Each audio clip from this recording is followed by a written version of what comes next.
नमस्कार दोस्तों, स्वागत है आपका ISPC study with devotion channel पर।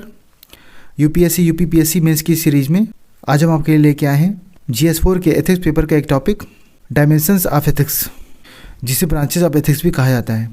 एक सिविल सर्वेंट के लिए यह हमारी प्राइवेट लाइफ में हमें बहुत सारे एथिकल डिसीजन लेने पड़ते हैं। तो एथिक्स से संबंधित जो भी प्रिंसिपल्स हैं, कंसेप्ट हैं, चाहे वो टेलियोलॉजिकल प्रिंसिपल हो, डियोंटोलॉजिकल प्रिंसिपल हो, वर्चुअल एथिक्स हो या अप्लाइड एथिक्स हो, इन सारे कंसेप्ट को, प्रिंसिपल्स को एग्जाम्पल्स के साथ में हम बहुत ही कॉम्प्रिहेंसिव तरीके से कवर करेंगे। अगर हम पिछले कुछ वर्षों के पेपर को एनालाइज करें तो इन एथिकल थ्योरीज़ के ऊपर हमें बहुत सारे क्वेश्चंस देखने को मिल जाते हैं। तो ये प्रिंसिपल्स और कंसेप्ट हमें उनका आंसर देने में तो हेल्प करेंगे ही, साथ में केस स्टडी को सॉल्व करने में हम इन थ्योरीज़ का यूज़ कर सकते हैं। वीडियो ज़्यादा लंबा ना हो, इसलिए हम इस टॉपिक को 2 पार्ट में कवर करेंगे। Dimensions of ethics, that is called branches of ethics. Ethics को हम 2 तरीके से डिवाइड कर सकते हैं, थ्योरेटिकल एंड अप्लाइड। थ्योरेटिकल में हम डील करते हैं जो भी प्रिंसिपल्स हैं, कंसेप्ट हैं एथिक्स से रिलेटेड, और उन प्रिंसिपल्स का, कंसेप्ट का जो प्रैक्टिकल एप्लीकेशन है, that is called applied ethics. Theoretical में है descriptive, that is also called comparative, normative जिसे प्रिस्क्रिप्टिव भी कहा जाता है। इसमें है teleological, deontological, virtue ethics, ethical egoism, और अप्लाइड में है environmental ethics, media ethics, corporate ethics and biotechnological ethics. इसकी थ्योरेटिकल ब्रांच में फर्स्ट है डिस्क्रिप्टिव एथिक्स। ये बेसिकली डिस्क्राइब करती है क्या लोग सोचते हैं, क्या लोग करते हैं और कैसे चीज़ें हो रही हैं, लोग कैसे बिहेव करते हैं। ये डिफरेंट एथिकल थ्योरी को डिस्क्राइब करता है और इनके ऑब्जेक्टिव के बीच में कंपेयर करता है। मोरलिटी के बारे में लोगों का बिलीव क्या है, ये उस पर फोकस करता है। ये बेसिकली नेचर में एम्पिरिकल है। ये लोगों की मोरल वैल्यूज़, स्टैंडर्ड बिहेवियर को एनालाइज करता है। हमारी सोसाइटी में जो भी ट्रेडिशंस हैं, कस्टम्स हैं, बिलीव्स हैं, ये उन्हें डिस्क्राइब करता है। जैसा कि हम जानते हैं कि हमें बड़ों के पैर छूने चाहिए। हमारे इंडियन कल्चर का एक रूप है अतिथि देवो भव, गेस्ट इज गॉड, जो कि हमें बताता है कि हमें अपने गेस्ट की प्रॉपर सेवा करनी चाहिए। कि जो महिलाएं हैं जो अपने घर के काम करती हैं, अपने अंदर वर्च्यूज़ को इनकलकेट करने के लिए फास्टिंग भी एक वे है। डिस्क्रिप्टिव एथिक्स का एक एग्जाम्पल है कोलबर्ग थ्योरी, जो कि मोरल कॉन्शियसनेस के ऊपर है। नेक्स्ट है नॉर्मेटिव एथिक्स। ये हमारे एथिकल एक्शन की स्टडी है कि सोसाइटी में लोगों को कैसे बिहेव करना चाहिए। ये उनके सही या गलत के एक्शंस के लिए स्टैंडर्ड को एग्जामिन करता है, और अगर कोई इन स्टैंडर्ड से डेविएट होता है then there is a provision for punishment and justification.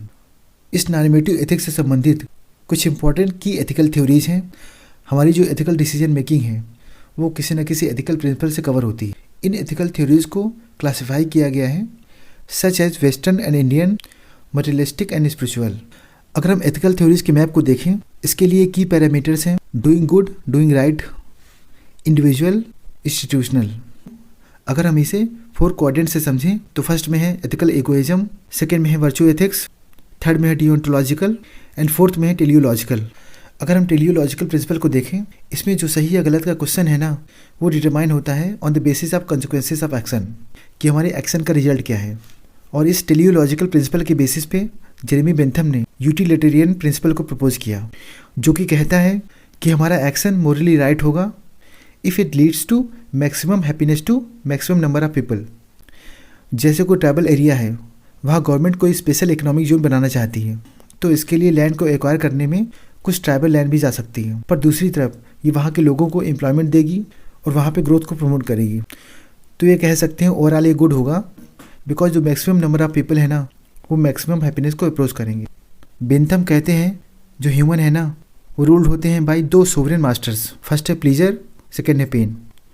Pleaser by richness, friendship, knowledge, social affection, and pain by disease, enmity, pity, knowledge and imagination. इस तरह से नेचर ह्यूमंस को 2 सोवरेन मास्टर के through control करता है। ये principal ये कहता है कि हमारा एक्शन राइट है अगर हमें ये प्लीजर देता है, और रॉन्ग है अगर हमें ये पेन देता है। जैसे कि अगर हम झूठ बोलते हैं तो ये अच्छा नहीं है, बट ऐसा झूठ जो किसी को benefit they, that is good. जैसे कि किसी मरते हुए आदमी को उसके आखिरी समय में खुशियाँ देना। यूटिलिटेरियन प्रिंसिपल, इसे क्लासिफाई किया गया है, फर्स्ट है एक्ट यूटिलिटेरियन और सेकेंड है रूल यूटिलिटेरियन। एक्ट है ना जो इम्फासिस करता है प्लीजर पे, और रूल इम्फासिस करता है हैप्पीनेस पे। एक्ट का जो प्रिंसिपल है ना, वो कंसर्न करता है क्वांटिटी से, जिसको प्रमोट किया गया था जेरेमी बेंथम के द्वारा, और रूल का जो प्रिंसिपल है ना, वो कंसर्न रखता है क्वालिटी से, जिसे प्रमोट किया गया था जेस मिल के द्वारा। एक्ट यूटिलिटेरियन ये कहता है कि हमारा हर एक एक्शन ग्रेटेस्ट हैप्पीनेस के प्रिंसिपल पे बेस्ड होना चाहिए। एंड रूल यूटिलिटेरियन कहता है कि हमारा एक्शन रूल ऑफ कंडक्ट के हिसाब से होना चाहिए। जैसे एक्ट का ये प्रिंसिपल मानता है कि अगर मॉब लिंचिंग से 99 पीपल हैप्पी होते हैं और 1% अनहैप्पी होता है then it is justified. But rule का प्रिंसिपल कहता है कि लंचिंग किसी भी तरीके से जस्टिफाइड नहीं है। इस यूटिलिटेरियन प्रिंसिपल के कई सारे मेरिट्स हैं। इसका एक मेजर फैक्टर है कलेक्टिव हैप्पीनेस, क्योंकि ये सोसाइटी के लार्जेस्ट इंटरेस्ट को इंश्योर करता है। डिस्ट्रीब्यूटिव जस्टिस, इसका बहुत बड़ा एग्जाम्पल है बजट, जिसमें इनकम का डिस्ट्रीब्यूशन इस तरीके से किया जाता है कि जो रिच पीपल हैं उनसे हायर टैक्स ले करके उसका यूज हम पुअर के वेलफेयर के लिए करते हैं। Democratic decision making, it focuses on democratic process forwarding movement के लिए। जैसा कि हम देखते हैं स्टेट का चीफ मिनिस्टर कौन होना चाहिए, ऐसी पार्टी का लीडर जिसके पास मैक्सिमम वोट हो। इसका एक पॉजिटिव पॉइंट है, इसको इम्प्लीमेंट करना बहुत आसान है, बट इस प्रिंसिपल के कुछ डिमेरिट्स भी हैं। ये फोकस करता है एक्शन के एंड पर, उसके मीन्स को इग्नोर करता है। बट गांधी जी कहते हैं कि मीन्स और एंड हम दोनों को सेपरेट नहीं कर सकते। ये माइनॉरिटी के ऊपर ये मेजॉरिटी के हैप्पीनेस को प्रमोट करता है, बट ये कहीं ना कहीं माइनॉरिटी को इग्नोर करता है। यूटिलिटेरियनिज्म एक प्रो स्टेटस क्यों है, ये सोशल रिफॉर्म को प्रमोट नहीं करता, ये सोशल रिफॉर्म के खिलाफ है, बिकॉज ये पॉपुलर ओपिनियन को वैलिडेट करता है। ये अल्ट्रुइज्म को इग्नोर करता है। अल्ट्रुइज्म ये कहता है कि दूसरों को हैप्पी करने के लिए अपनी हैप्पीनेस का भी सेक्रीफाइस कर सकते हैं। इसीलिए हम सोसाइटी में बहुत सारे लोगों को देखते हैं जो सोशल सर्विस में इन्वॉल्व रहते हैं, बिकॉज सोसाइटी को क्रेडल ऑफ मैन कहा गया है। अगर हम बेंथम की नज़रों से देखें तो ये प्रिंसिपल मटीरियलिस्टिक है, उनकी नज़र में ह्यूमन एनिमल के लेवल पर है। बट जो जे.एस. मिल हैं उन्होंने यूटिलिटेरियनिज्म के प्रिंसिपल में वैल्यूज़ को ऐड करके इसके स्कोप को बढ़ा दिया। उन्होंने कहा जो माइनॉरिटीज़ हैं उनकी लिबर्टी, उनकी फ्रीडम पे कोई फ़र्क नहीं पड़ना चाहिए। इस तरह से हम ये कह सकते हैं कि यूटिलिटेरियन प्रिंसिपल हमारे डिसीजन मेकिंग में बहुत ही यूज़फुल है। सेकेंड है डिओन्टोलॉजिकल प्रिंसिपल। डिओन का मीन्स है ड्यूटी, लोगोस का मीन्स है रीजन। इमैनुअल कांत जी कहते हैं एज पर दिस थ्योरी हमारा एक्शन मोरल है अगर ये कंसिडर्ड है as a duty with reason that is universally acceptable. हम सही है या गलत, it is determined on the basis of means not on the basis of end. इस तरह से हमने देखा टेलियोलॉजिकल प्रिंसिपल एंड को बेसिस मानता है और ये डीओन्टोलॉजिकल प्रिंसिपल बेसिस मानता है मीन्स को। अगर हम डीओन्टोलॉजिकल प्रिंसिपल के वेरियस एग्जाम्पल्स को देखें, एक है कांत की कैटेगरिकल इम्पेरेटिव। कैटेगरिकल का मीन्स होता है applicable in all situation that is absolute. Imperative का मीन्स होता है something that must be done. It means एक एब्सोल्यूट कमांड ओबे होनी चाहिए सभी के द्वारा। गांधीयन एथिक्स है, भगवत गीता में निष्काम कर्म है, लाभ कर्मा है। हमारे जो एक्शंस हैं उसके आउटकम से संबंधित जो एथिकल प्रिंसिपल्स हैं उस पर बेस्ड क्या हमारी राइट डूइंग्स हैं, इस पर डिओन्टोलॉजी फोकस करती है। कांत कहते हैं मोरलिटी एक डिवाइन लॉ नहीं है बट एक ऐसा लॉ है जो कि लॉजिक के द्वारा, रीजन के द्वारा डिटरमाइन होता है। और जैसे कि हमने देखा इनका जो कैटेगरिकल इम्पेरेटिव है that is an absolute command to be obeyed for its own sake. हमारे भारतीय संविधान में आर्टिकल 51A फंडामेंटल ड्यूटीज़ को डील करता है which have their foundation in categorical imperative. Kant कहते हैं हर एक इंडिविजुअल अपने आप में एक एंड है, सो उनके हिसाब से किसी को एंड को मीन्स की तरह ट्रीट नहीं करना चाहिए। डिओन्टोलॉजी को यूज़ करके हम ये प्रूव कर सकते हैं कि untouchability, slavery, objectification of women ये सब रॉन्ग है, बिकॉज ये कहीं ना कहीं ह्यूमन को मीन्स की तरह यूज़ करते हैं।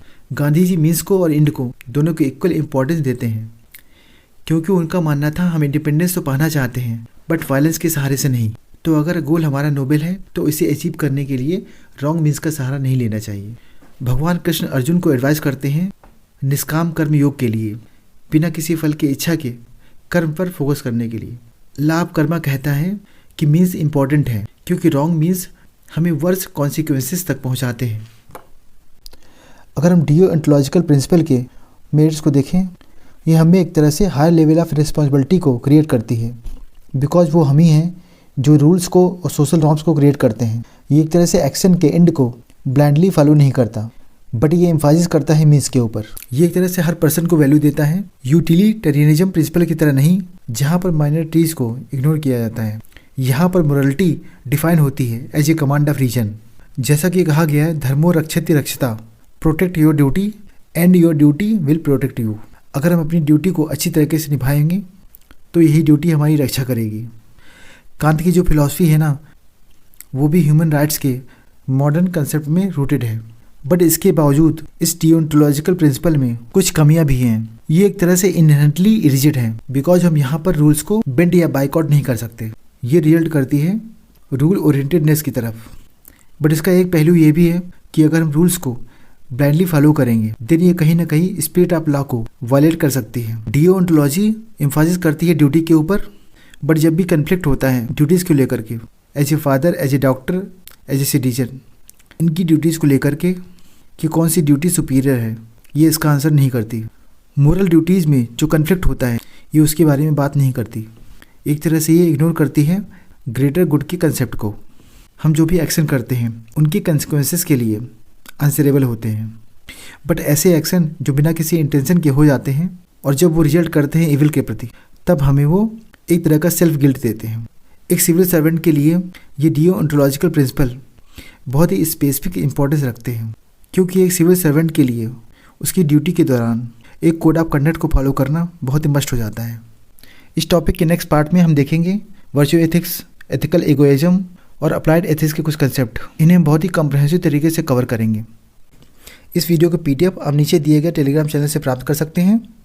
अगर हमारा ये इनिशिएटिव आपको अच्छा लगे तो लाइक करें, सब्सक्राइब करें और ज़्यादा से ज़्यादा लोगों को इसे शेयर करें, सो दैट मैक्सिमम लोगों को इसका बेनिफिट मिल सके।